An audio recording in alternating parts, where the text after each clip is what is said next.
Week-end du 14 juillet festif, à la Vanzeno, les Berges de Lille et le Fil d'eau accueillaient la deuxième édition de Festil.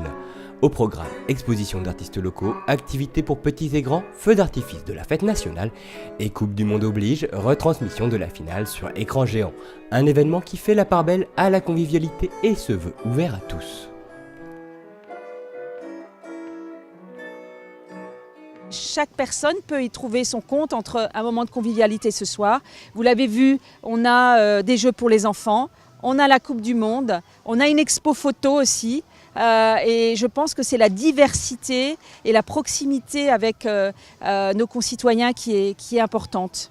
Et ce qu'on veut surtout, c'est, comme je le dis souvent, c'est on veut mettre en place une culture populaire accessible à tous et surtout pouvoir fédérer tous nos concitoyens autour de choses, j'ai envie de dire, simples. Il y a de la musique, il y aura un bœuf d'artifice, il y aura des moments de convivialité et pour tous les publics. C'est tout simplement ça. Pour l'organisation de l'événement, le monde associatif s'est mobilisé. Le club de basket s'occupe de la restauration, tartes flambées et poulets rôtis sont au menu. La gymnastique tient, elle, la buvette et s'occupe du stand de la tyrolienne. Les scouts et les rangers du Bas-Rhin sont eux aussi de la partie. Au niveau des associations, on a énormément de ressources qui sont notamment les bénévoles qu'on voit derrière moi, là, qui sont en train d'être à leurs occupations. Et on a également toute la logistique qui est derrière et puis l'habitude dans le fonctionnement. On est à chaque fois présent sur l'ensemble de ces manifestations. C'est parti. Pour que la fête soit réussie, il aura fallu mobiliser de nombreuses personnes. Rien que pour la sécurité, maîtres nageurs, gendarmes, secouristes et vigiles ont travaillé tout le week-end. Mais il aura également fallu mobiliser une belle équipe pour monter et animer les ateliers. Pas toujours évident de trouver du monde disponible un week-end du 14 juillet.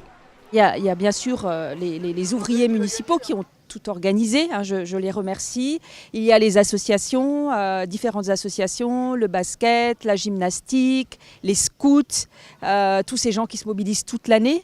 Et là, donc je les remercie encore d'être là parce que sans les bénévoles, sans les associations, on ne pourrait pas mettre en place une telle fête. Ça reste la fête pour nous aussi parce que nous on travaille toujours dans une très bonne ambiance donc avec les membres du comité.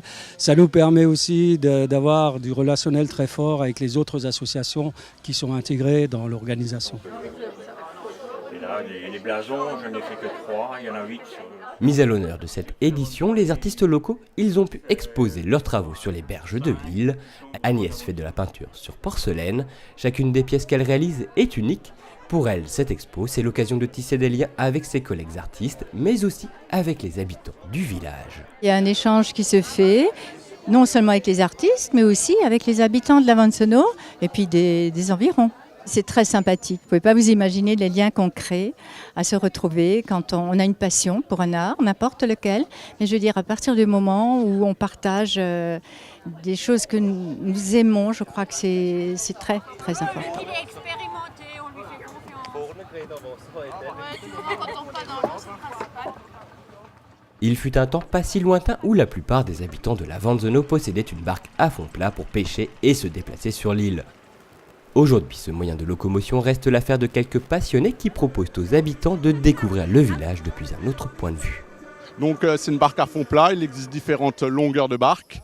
Dans celle qu'on était notamment, elle fait à peu près 8 mètres de long. Donc, on a fait un petit tour tranquillement, on a traversé le pont. Vous avez pu voir un peu de verdure, peut-être quelques poissons, quelques oiseaux. Il n'y a pas tout le monde qui a une barque à fond plat. Donc aujourd'hui, c'est l'occasion rêvée pour faire un tour justement. Pour ceux qui préféreraient la terre ferme, des balades en calèche sont organisées. Aux commandes Henri et ses 2 chevaux, Neptune et Nevada. Neptune et Nevada, ce sont 2 chevaux de selle tout simplement qui ont atterri chez moi, qui ont été dressés pour l'attelage et puis qui sont à l'aise comme vous voyez. Ça amuse les enfants, ça m'amuse surtout moi parce que c'est quelque chose qui me plaît d'être en contact avec les gens et on rencontre énormément de gens et on arrive à s'enrichir en discutant. Voilà.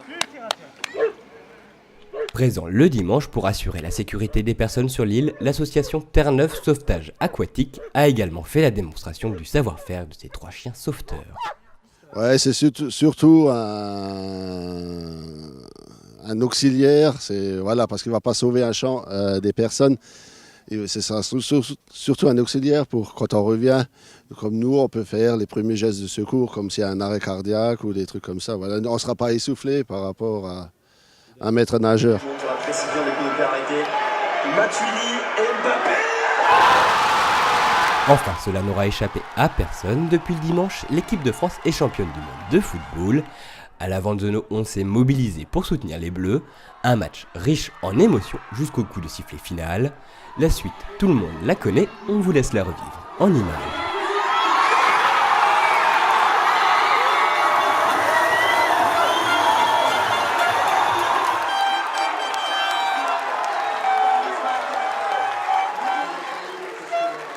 Allez, on va fêter ça avec une bonne bière.